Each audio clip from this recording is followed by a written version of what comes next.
Hi everyone, and welcome to the 16th Annual Phantoscope High School Film Festival, presented by the Richmond Art Museum in Richmond, Indiana. I'm Scott Tucker, your MC for both the in-person and virtual screenings this year, and we are excited to present this great lineup of short films from high school filmmakers all across the country and right here in the Heartland. We have 12 short films tonight out of 179 entries this year. These are the films that scored the highest from our judges, including narrative films, animations, and documentaries. After the viewing, there will be a list of award winners for categories such as Best Editing, Best Cinematography, and Best Documentary. In addition, we have 2 cash awards this year, one $500 prize for the Best Indiana Filmmaker, and our $1,000 Best Overall Film Award. After the screening, you'll also be able to view all the short films on our website, phantoscope.org. I wanted to take a moment and thank all of our sponsors, our committee members, all the film jurors, and of course, people like you at home that continue to watch, and the young filmmakers who continue to create great art year after year for our program. So, please sit back and take a look at some of the best high school films in our country, and we thank you for watching, and we hope you enjoy the show.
Mwah! Dearest Estelle, I do hope that your studies are treating you well.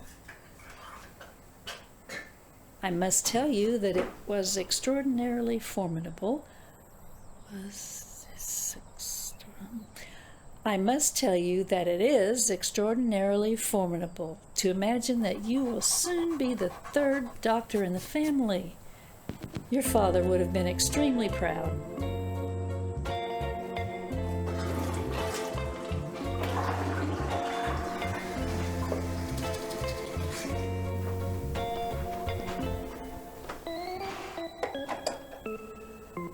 Bones?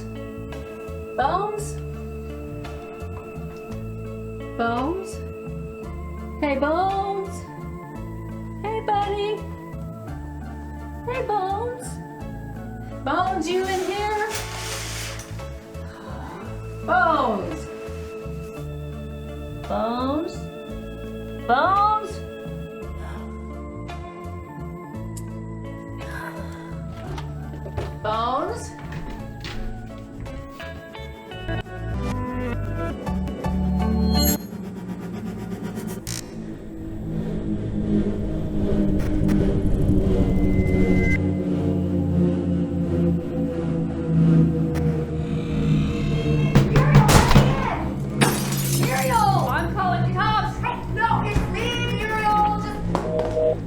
Go away! I don't know you! Go away!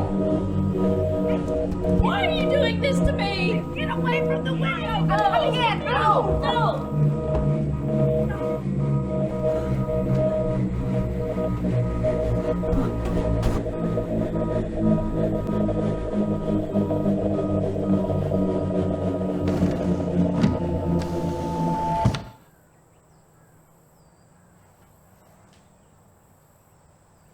Where's Bones?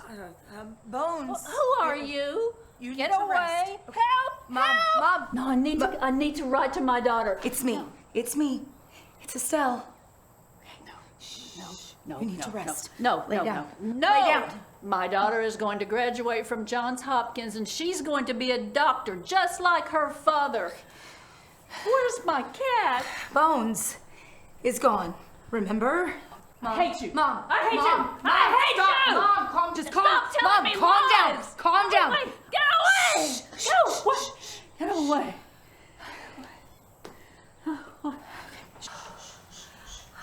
What did you do? Who came into my house? Someone came into my house this morning. He took Bones. I need to find him. He took Bones. He took Bones.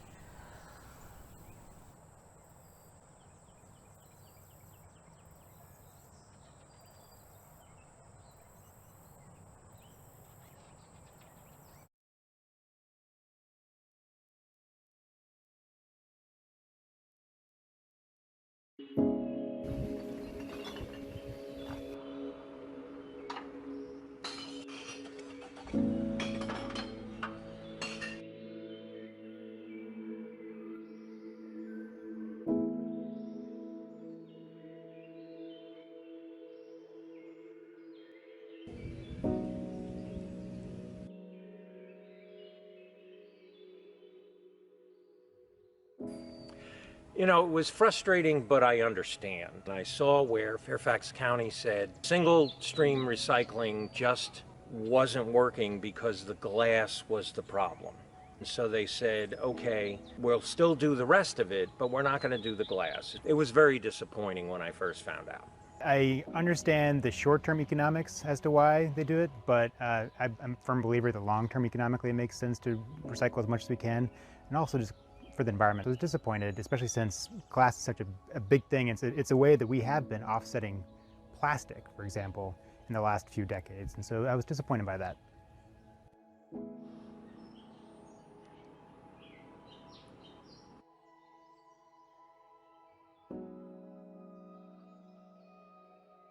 So the Glass Recycling Network is a volunteer organization that is dedicated to recycling glass. It's specific to high school students, as we want to get as many volunteer opportunities to similar peers of ours, as volunteer opportunities were very lacking in the pandemic. Our organization is basically just making sure that we can save those glass containers from just being tossed in the recycling or the trash, and then making sure that we can do something with them instead of just leaving them in the dust.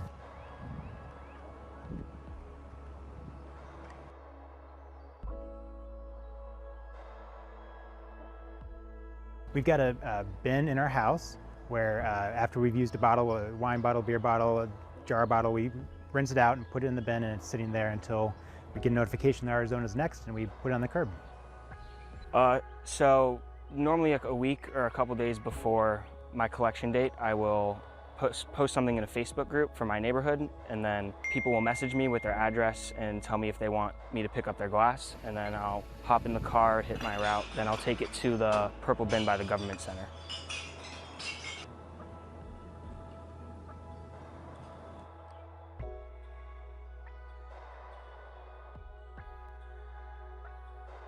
We have almost recycled over 45,000 Yeah. glass containers, and we're still adding more to that count. We have a couple of neighborhoods now, and honestly, I think we've made our community a little bit cleaner and greener. I believe it should be over 50,000 bottles as an entire club that we've recycled, and those can be recycled into insulation for homes or buildings, for materials such as more durable concrete, or even things like landscaping materials like different types of mulches and stuff.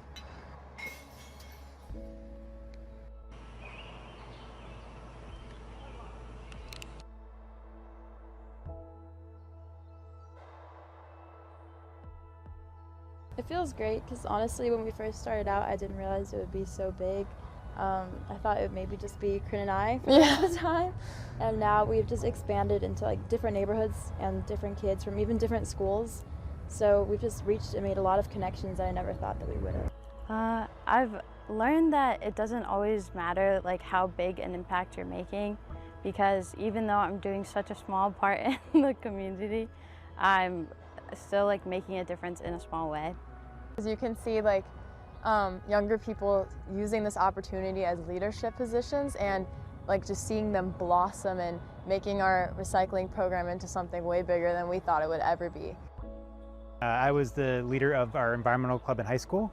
Been a lifelong environmentalist, and so it's something that means a lot to me. Both, it's something that I think is better for the earth, but it's also better for the economy, like I said. So this is great to see it happening at such a grassroots level, especially in high school. I love seeing that. It's been fantastic because it's something I want to do. I want to recycle, but again, it takes time out of my schedule, out of my work schedule, to haul the bottles to the place, and so it's nice to have someone else be able to help out with that. Something it's taught me personally is just to never give up and to try new things, even if it's really scary, because I've never really done anything like running a club at school before, but we've recycled over 6,000 glass bottles, and people have told me that the Glass Recycling Network is their favorite part of being at Fairfax, and it's very special to me. One of the mottos I've tried to live by is the little things aren't little things, they're everything. And so the fact that I only have to bring it to the top of the driveway for them to pick it up, that makes a huge difference. That, you know, there might be some times when I say, I can't get there, I have so much glass, I'm just going to throw it away. Okay? It's a huge benefit to the community, and it's just a simple thing. I think just doing something positive in this world is just super impactful. It makes you feel great. So if you need like an opportunity to making some sort of change in this world, that's the way to do it.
Hello and welcome to Brightside Academy, the most prestigious elementary school in the nation where safety is our priority. Here, let me show you around. Here at Brightside Academy, we believe that uniforms are essential, encouraging unity amongst the students and helping them to practice looking presentable and professional. Oh, and let's not forget about these handy vests. Physical education is crucial to the curriculum here at Brightside Academy. Developing good, healthy habits early will be truly beneficial in the years to come.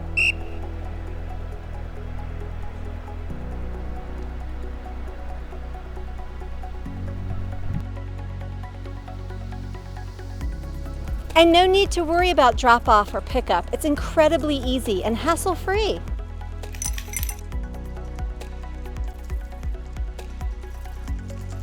And here we have our librarian, Mrs. Smith, one of our most veteran faculty members and a member of our alumni. Back in our day, we had much more about educational programs, but now it's all about protection and self-defense because safety is our priority. Creativity is endless here. We believe that art promotes brain development, especially in the early years.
I've always hated running.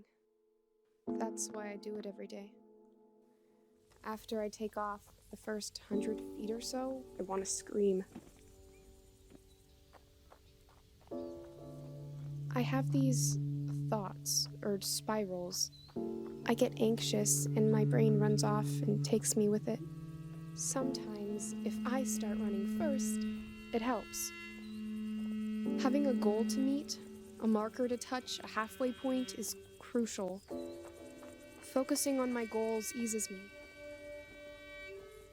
And even though I know I can't reach perfection, I can reach that stop sign. I can leap for that stop sign. Sometimes running is the only thing that will clear my mind, keep it from running away from me. And sometimes it isn't.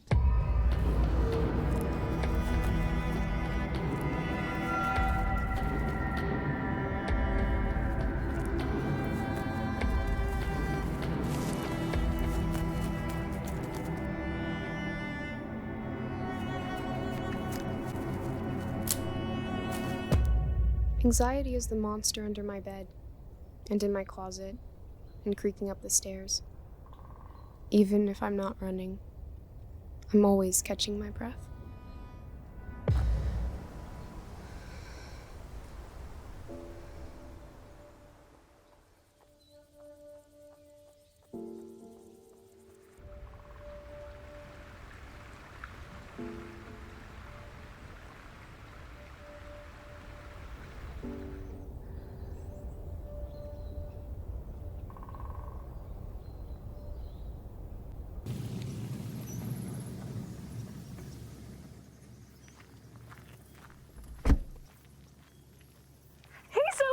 Shelby!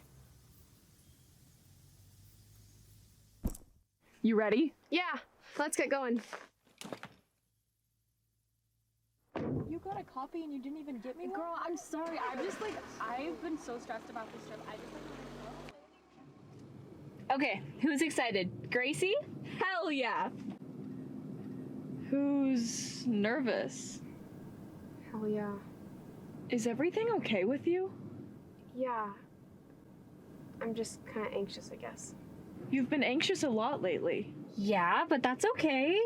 All right, do we have sunscreen? Yep. Snacks? Yep. Towels? Yes. What kind of music do you guys want? Ooh, something upbeat. Oh my gosh, I hate that song so much. I like. Stop! What? Stop! Break! Damn! Shit!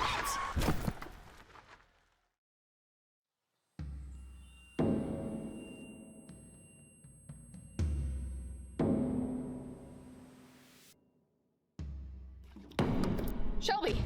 Shelby, wake up! Shelby! Shelby! Grace. I'm sorry. I'm so sorry.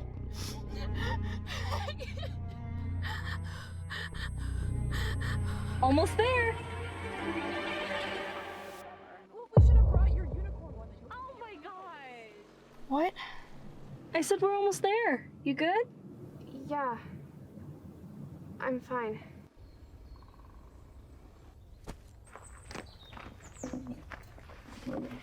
You guys hungry? I'm starving.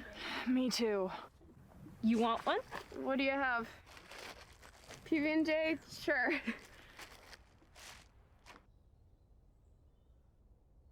This one's for Ivy. Oh, thanks, Shelby, but that's got too much jam for me. The ratio is all wrong. I assume you don't want my masterpiece either. Here, show me how it's done.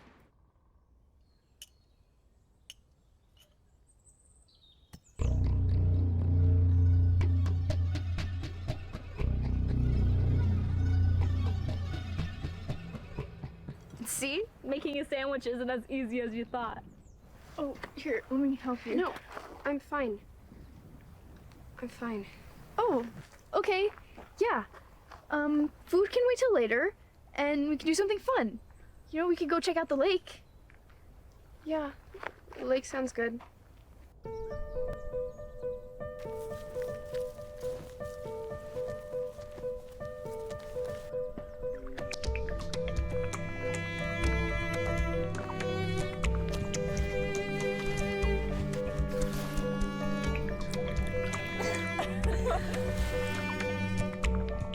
No, you guys!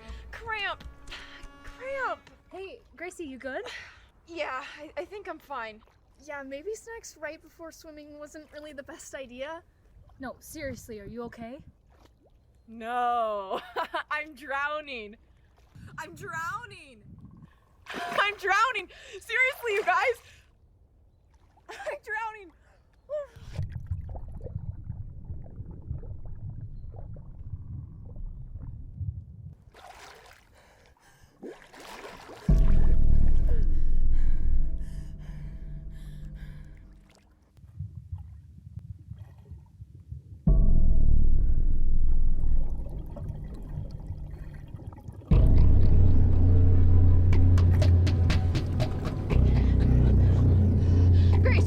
Gracie! Come on, wake up. Wake up. Why aren't you waking up? Wake up! Shelby! Ivy! Anyone help! Help! I'm so sorry.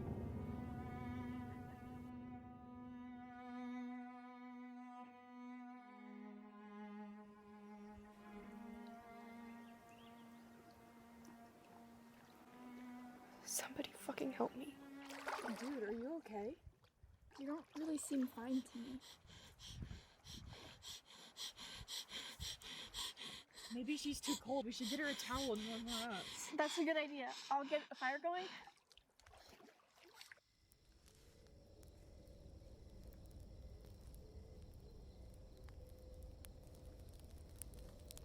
Do you need anything? Zoe, what's been up with you today? You've been all over the place. I don't know how to explain it. Well, maybe we can figure it out together. You'll think I'm crazy. We already do. You couldn't get much crazier. Gracie, we're not gonna think you're crazy. We love you. We just want to make sure you're okay. But I don't feel okay. That's the problem. What is okay even supposed to feel like?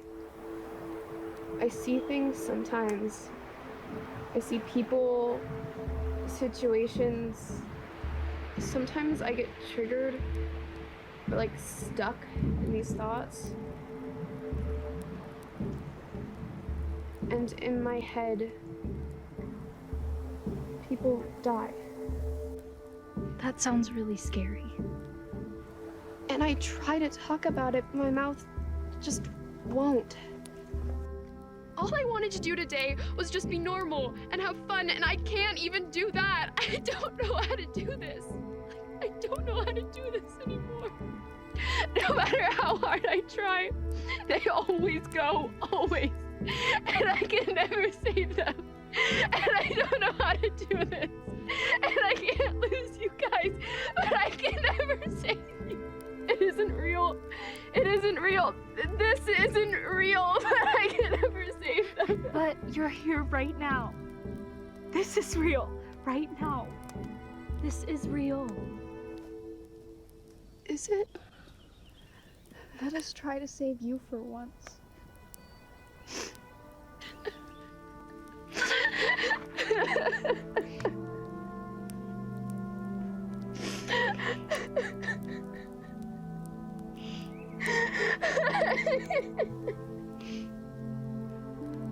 Guys,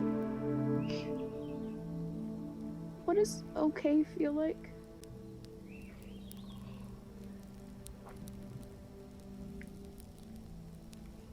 I have no fucking idea.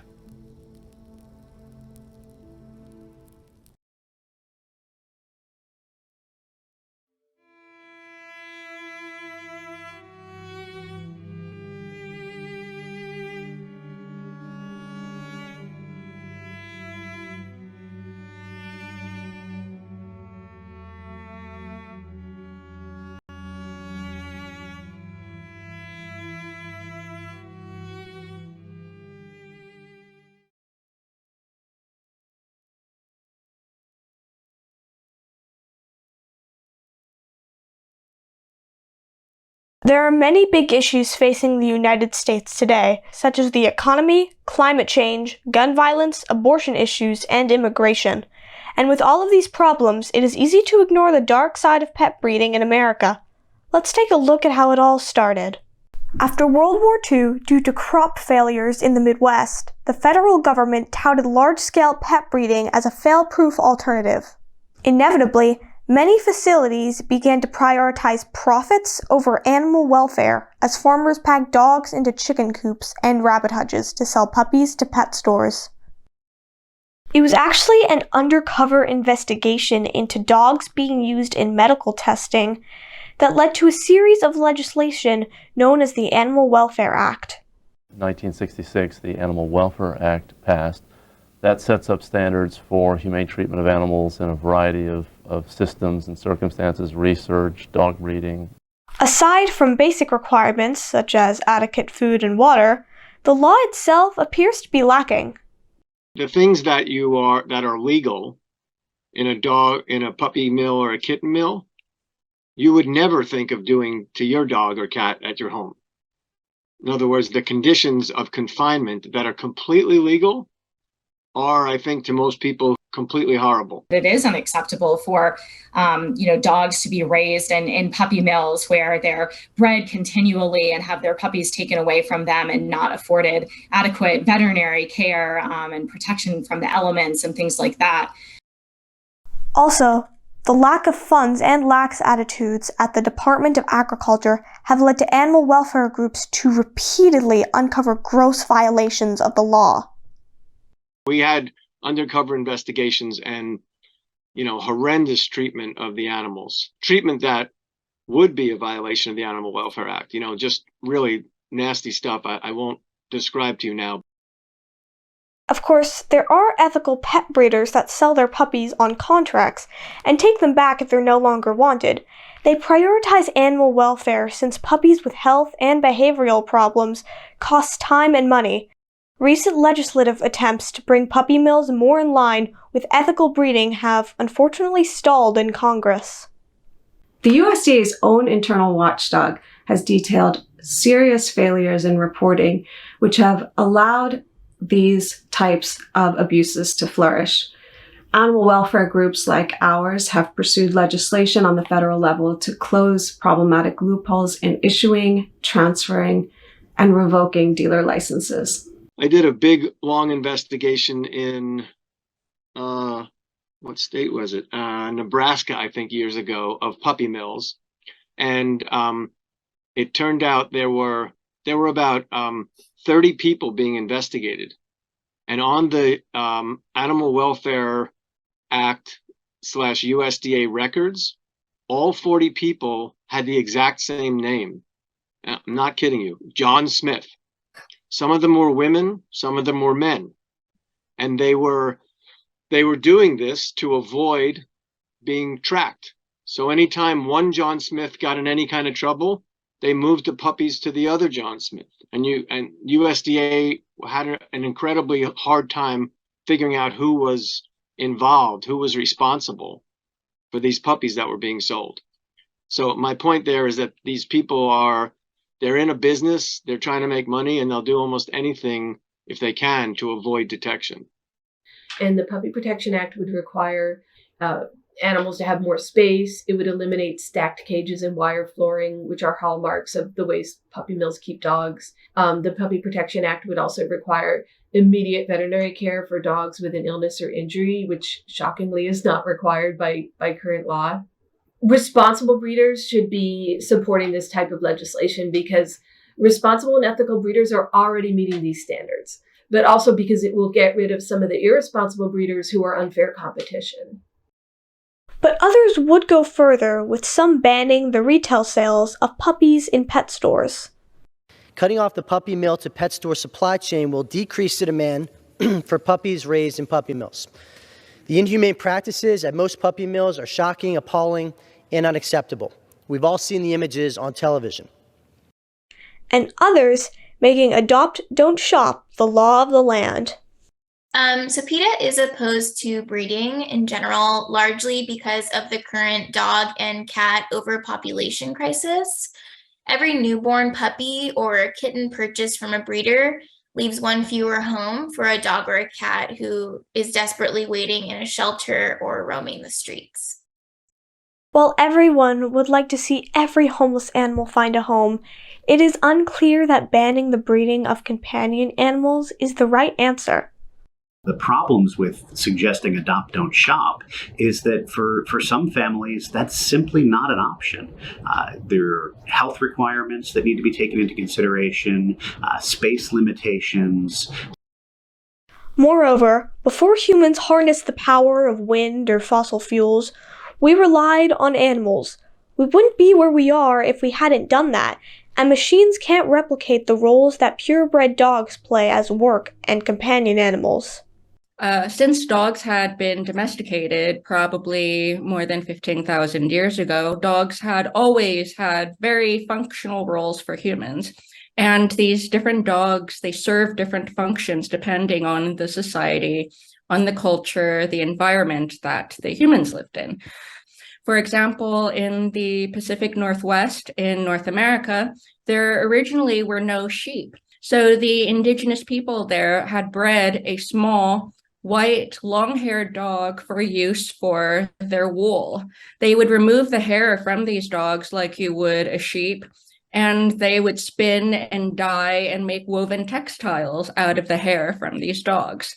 And also companionship is a function as well. The drive of the dog, so what it was bred to do, whether that was herding or hunting or livestock guarding, those are all drives for those dogs. They were bred for 100 years to, sometimes hundreds of years to get to that point where they have these natural abilities. By adopt, don't shop, we've said all dogs are the same.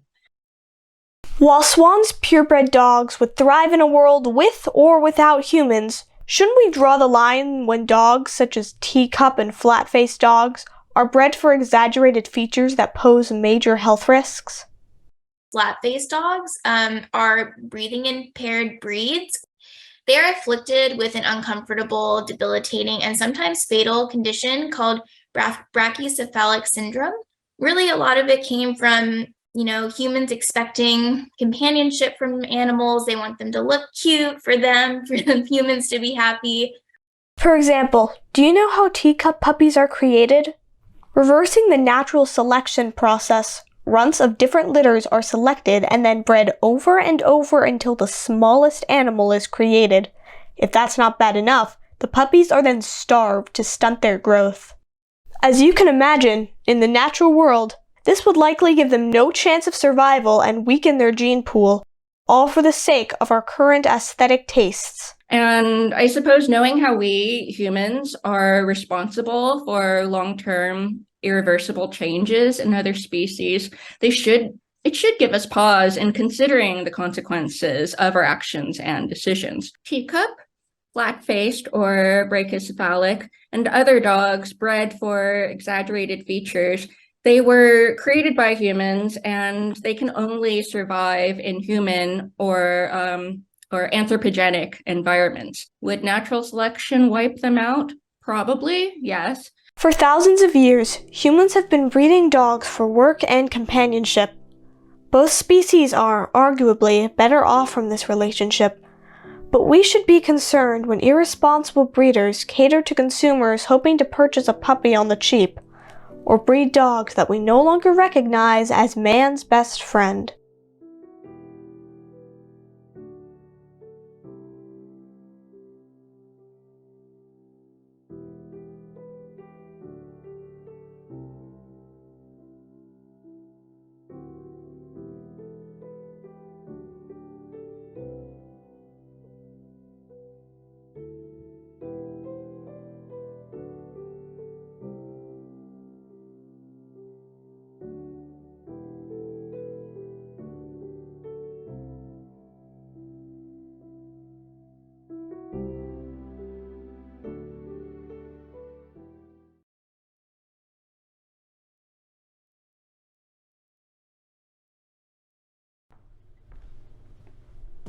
Welcome back, everyone. Hope you had a great summer.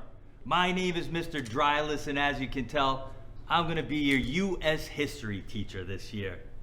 So, as is tradition on the first day of school, we have a little icebreaker here. I put all your names on popsicle sticks. I'm gonna randomly pick one out, and then you're gonna tell me, how was your summer? Does that sound good? Does that sound good? Yeah. All right.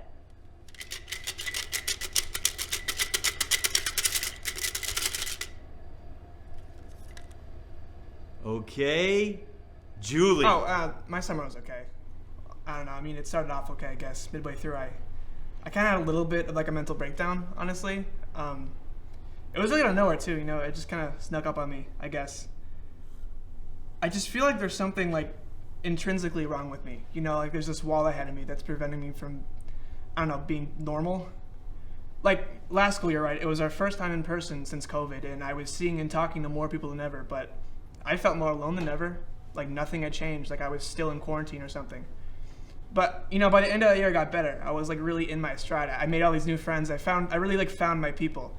But you know, then this summer came, and for some reason, people started getting busy, and I wasn't busy, so I started kind of isolating myself. And for whatever reason, this wall came back. This time, it was just way stronger. I guess I just had this overwhelming feeling that I was replaceable, and if people knew how I felt, they would replace me with somebody who wasn't so insecure. Somebody who, I guess, for lack of better words, who wasn't losing their mind. I know it sounds unreasonable, and it is, but I just couldn't convince myself otherwise, so I just stopped talking. I stopped trying, I guess. It got so bad I wasn't really eating, I wasn't sleeping. I kept having like nightmares. I couldn't really be around people without having, panic attacks.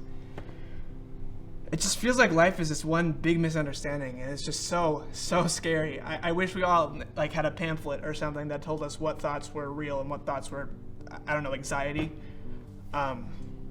Yeah, I guess I spent most of my summer just grappling with that. I got past it though, and now I'm just kind of here. What's your name? Oh, Julian? Yeah, I was calling on Julie. But you okay? I don't know. Okay, Julie, how was your summer? My summer was pretty good. I went to Philly, hung out with family. We went to the beach, but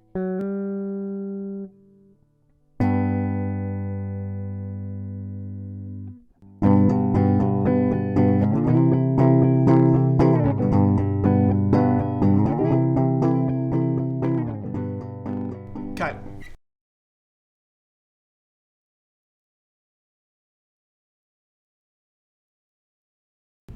A letter to Nani. Hey Mary, where's Becky? This is a phrase that grew more annoying each time it rolled off your tongue repetitively since you moved in on June 11th, 2021. I'm Mary. Becky is my mom, except my name is not Mary, it's Sophie, and my mom's name is Amy. It hurts knowing that my name isn't the first that comes to mind when you see me, and it hurts feeling you drift away along with your memories. One thing I know will never change is my love for you and yours for me. You will never forget how to love. I know that because no one had to teach you that. But I'm still hurt by the things this illness has stolen from you. But hey, I shouldn't be upset. Yeah, it sucks, but I should just act normal for you. A lot easier said than done when being forgotten is no longer an if, but a when, by the person who's been there since what seems to be the beginning of time, and I'm not even allowed to be mad about it. But I am. I'm mad about this disease forcing a loop of questions. I'm mad about your suffering, but most of all, I'm mad about having to sit and watch, utterly helpless as you fade away. It's just not fair. Alzheimer's. I'm quite reluctant to use this word because I can't accept it. I can't accept that I must go the rest of your life missing you, even though you're standing right in front of me, and the rest of my life knowing that I never got a proper goodbye to the grandmother I once knew. Because you may be physically strong and healthy, but that brilliant, funny, wondrous mind of yours is almost mentally lost, leaving my soul scarred from pain, from ripping out pieces of my heart to loan you a memory of ours for even a moment. I resent how your beyond priceless, passionate, flowery life must come to this variation of an end. Resentment has become a big theme in my life recently, and the only thing that helps is forgetting, specifically words, Alzheimer's being one and death being another.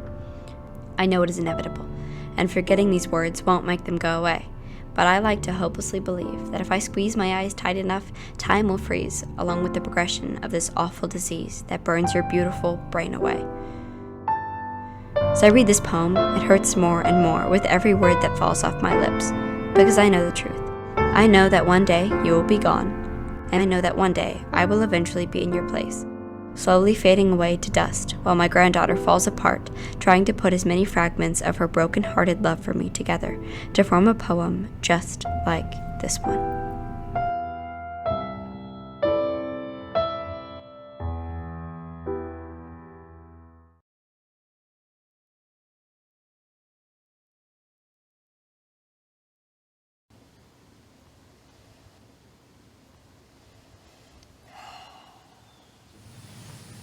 Do not stand at my grave and weep. I am not there, I do not sleep. I am 1,000 winds that blow. I am the diamond glints on snow. I am the sunlight on ripened grain.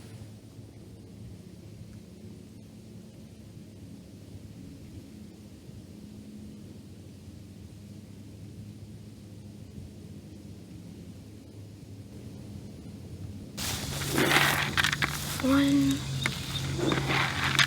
two, three.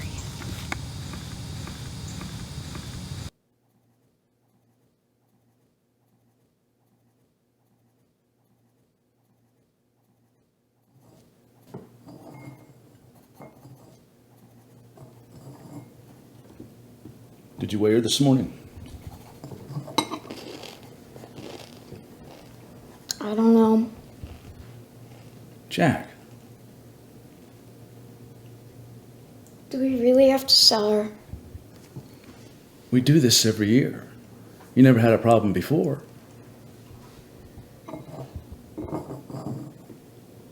Did you weigh her?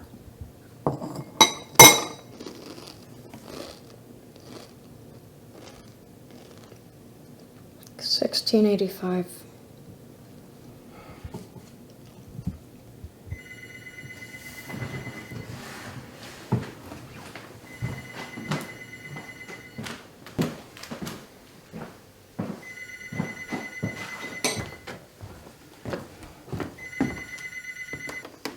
Hello?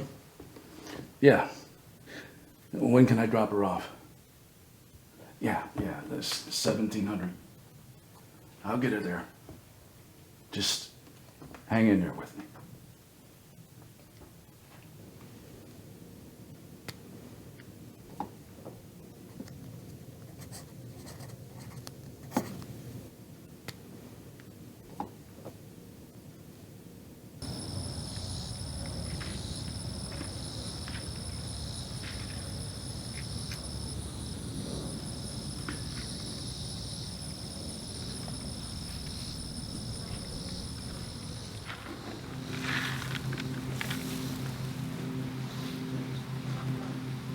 That's not a lot. But it's for your own good.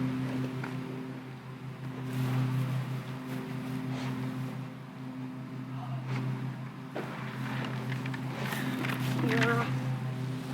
I'll figure something out. Okay.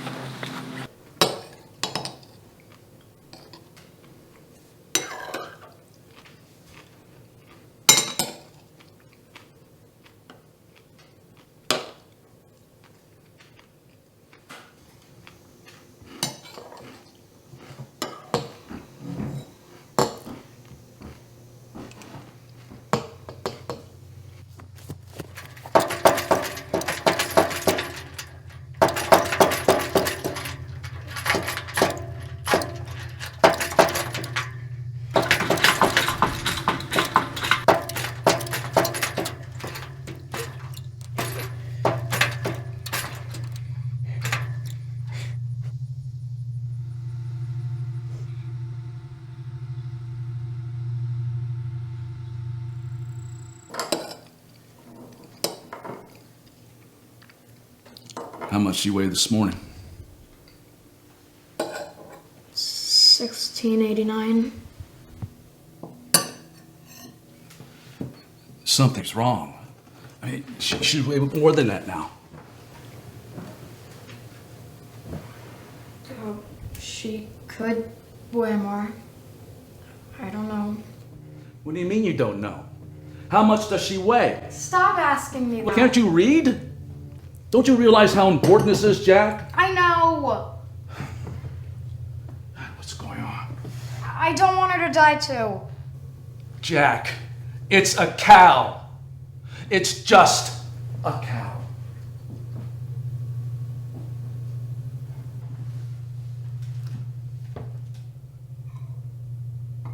We do this every year. Not like this. It's different. How? I miss her, Dad.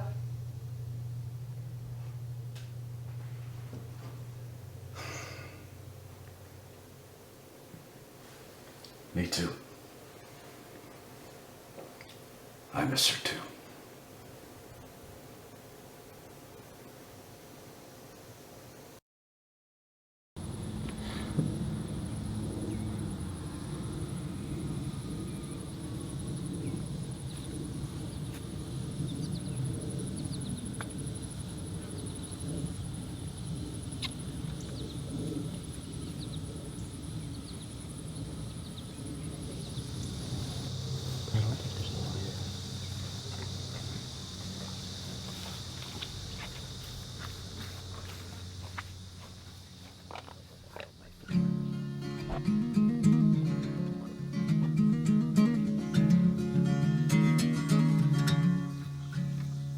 I made myself a friend. I am the swift, uplifting rush of quiet birds in circled flight. I am the soft stars that shine at night. Do not stand at my grave and cry. I am not there. I did not die. He always says just what I needed to hear. He leans right in close and he whispers in my ear, and then suddenly all of my troubles disappear, because I know the happiest.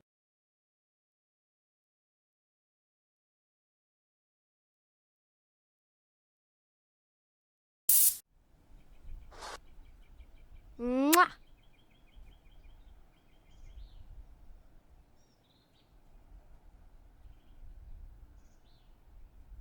Blair regarde à travers une fenêtre. Pour Blair, c'est typique d'un mardi matin, car il aime s'imaginer en espion. Les gens peuvent-ils le voir à travers la fenêtre? Il peut certainement les voir.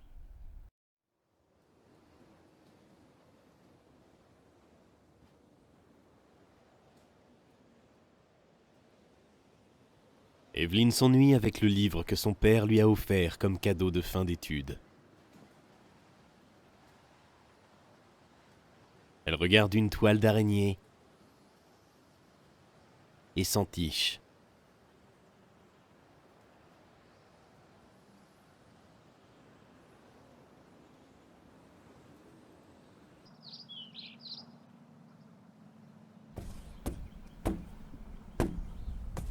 Blair bat ses vêtements mouillés contre une clôture en bois.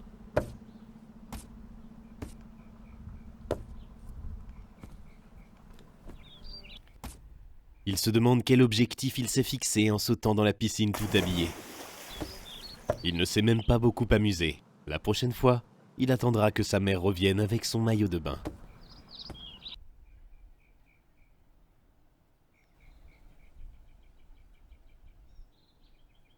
Avant de poursuivre sa promenade quotidienne, Evelyn gratte une piqûre de moustique sur son cou. Elle observe le paysage qui l'entoure.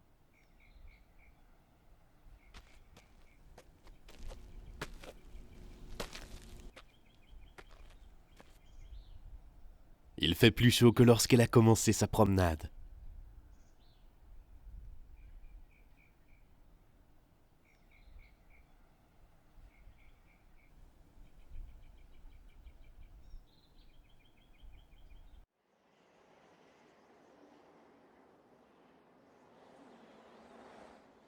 Blair se souvient d'une époque où il avait peur d'eux. Je suppose qu'ils sont pointus. Les crayons sont très pointus, mais il n'en a jamais eu peur. Peut-être que son frère, Lucas, avait raison de dire qu'il était un chasse-cardieux.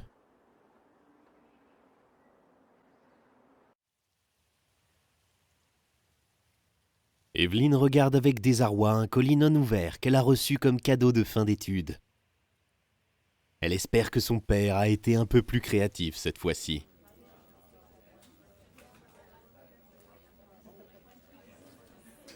Une étudiante en anglais ne peut recevoir qu'une quantité limitée de littérature. Blair a rencontré Evelyn il y a 323 jours. C'est la première fois qu'ils dorment l'un à côté de l'autre. Blair imagine qu'ils dorment dans leur propre petite maison. Ils n'ont pas d'animaux domestiques et travaillent ensemble depuis leur domicile, ce qui fait qu'ils ne doivent jamais sortir. Blair décide d'ouvrir les yeux et de réveiller Evelyn dans 17 secondes. Elle mérite de se reposer.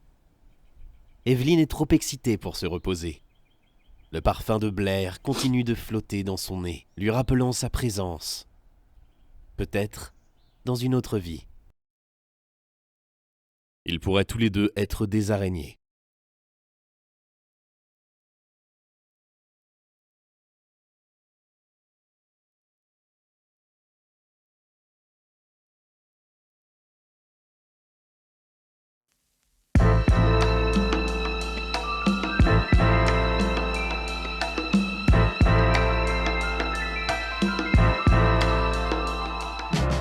Welcome to the diverse world of street chess located in the heart of New York City at Washington Square Park, an iconic destination for tourists, Wall Streeters, and chess enthusiasts alike.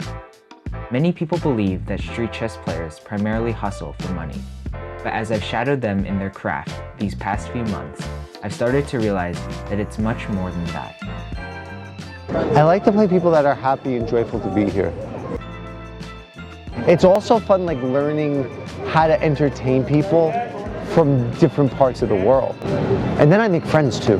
That's really fun. Like me? Like you.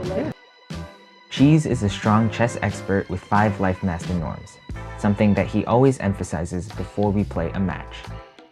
Outside of chess, he likes to rap, and he recently released a song about the Hans Niemann cheating scandal. Game of chess! Better education than NYU! No vaccination required!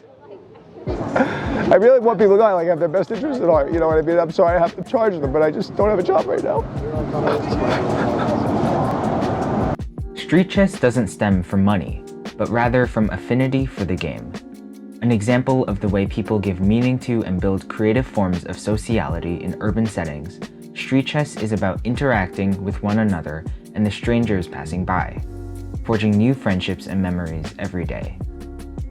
At their core, chess hustlers are artists. Though they know that the profession might not be the most lucrative, they still come to immerse themselves in a unique culture pursuing what they are truly passionate about.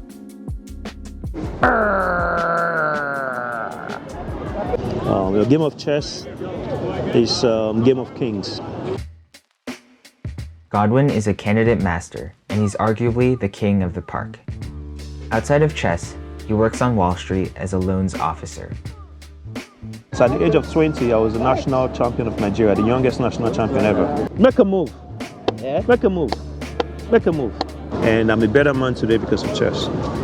There was even the time I played chess in the rain. And I was like, chess in the rain, chess in the rain, chess in the rain.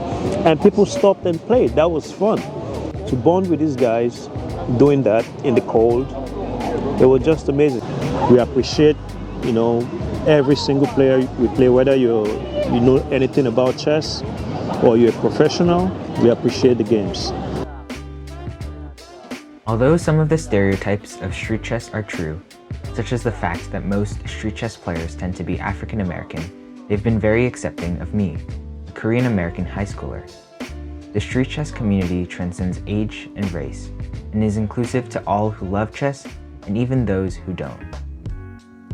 I first met Marty when he gave me his forever legendary line, "The chess shop is open." Marty cares about his family deeply and is looking forward to writing a chess opening book for beginners this winter. I love talking. I used to be a counselor, a therapist, who was like, lots of people going through lots of things. The same thing I was going through, like sadness, depression, loneliness, because COVID came over a lot of people. So came out to the park, played some chess, and I'm meeting lots of people from different backgrounds, different cultures, lots of different people. And the one thing that brings everyone, all these different people together is chess. So street chess is unique to everybody, to the community, to the people who are playing. It's good for everyone. It's what I call spreading the peanut butter evenly across the bread. Wait a minute. Is there one thing that you want people to know about street chess? Play it. Come out and play it. It's fun. It may look scary, but it's fun. All right? Yeah. But you gotta come out and play. Street chess has made me reconsider how I think about and understand culture, community, and people. How you can never evaluate a certain community until you've truly embraced the people for who they are. When I first heard stories about the chess hustlers at Washington Square Park when I was younger, I unfairly judged them. But now I've come to appreciate them for pursuing their craft, together with joy. That concludes the chess day for Marty Mark. Good night, guys.